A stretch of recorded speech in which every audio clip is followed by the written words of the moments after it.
Merry meet everyone! Before I start the video, here is some information for you guys. In my last video, I gave you guys a challenge, and that was to find out what stone this is and what magical properties it possesses. The stone I showed you is a citrine, and it's associated with success, personal power, and even protection from fear. Another thing I also want to mention is that this channel is starting to grow like crazy, and we have reached over 500 subscribers already. I'm not constantly reminding you of how many subscribers I have to show off, but it's because I want to make you guys aware of how much I appreciate you guys. And I appreciate everything you've done for me and this channel. So in order to celebrate this time, I would like you guys to do this. Go down to the comments and comment what you like about this channel. If this channel has helped you, how has it helped you? And what do you like about my pagan life? In my next video, I will be featuring these comments as a celebration. Thank you guys! So magical names. What are magical names? Because that's the topic of this video. A magical name is a name that separates us from the mundane world. A name that we use in ritual and magical workings. A magical name can either be official or private,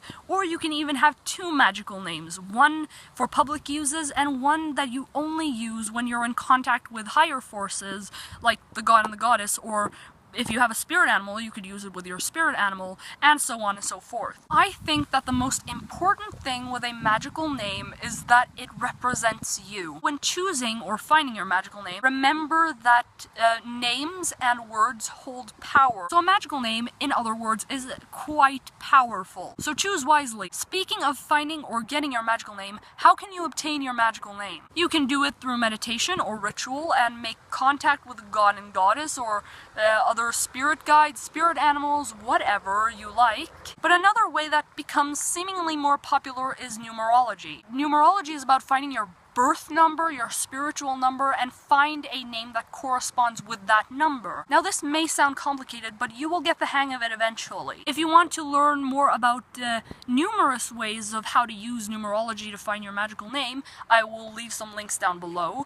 But I'm going to tell you a little bit about how I use numerology to choose my magical name. So I had a dream once that was mostly cat themed, and I've loved cats throughout my entire life, and I get along with them quite well, to be very frank. And since I was in the process of finding my magical name, I thought, what should I do with this? I took and first adopted the name Kitty, and I thought that, this name isn't completely complete yet. But then there was something about the word moon that really made me drawn to it. And I was like, maybe there's a way to combine these. So I decided to try Kitty Moon. Now on the screen you can see a numerology chart with letters that correspond with different numbers. Now the way I went about finding out my magical number, or the number that corresponded with my magical name, was that I took my magical name and I added the corresponding letters. As you can see, if you take K,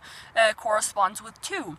And then you take 2, and for example I, which is after K, the corresponding letter to I is 9, and then I added 9, and so on and so forth. And I started to add all the corresponding numbers, and then I got 61.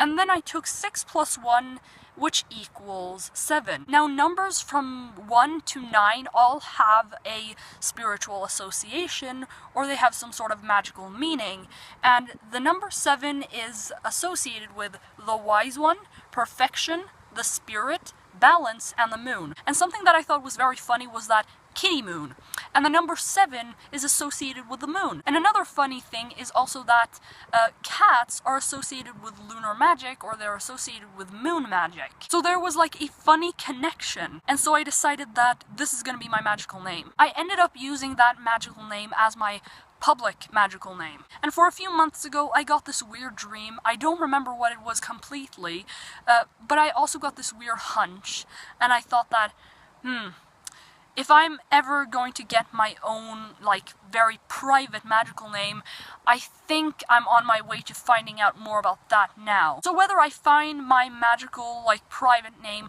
I don't know, because I feel like, I want to see if I can find my magical name instead of making my magical name. So I thought that, that'll be an interesting experience if that's the case. So there you have it. That's a little bit about magical names and how I got my magical name. If you want to share your experiences, leave a comment down below. Other than that, guys, make sure to leave comments down below about what you think about my pagan life, and I will feature them in my next video. And until next time, guys, blessed be.